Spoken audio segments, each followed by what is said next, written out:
saws. Okay.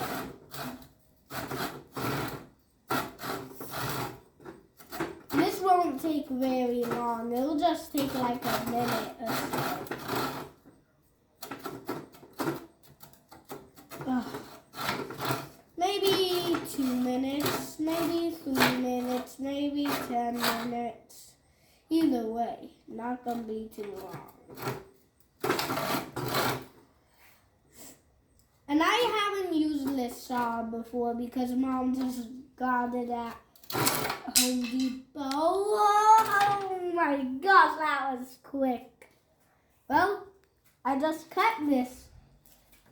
If you like this video, make sure to like down below and subscribe.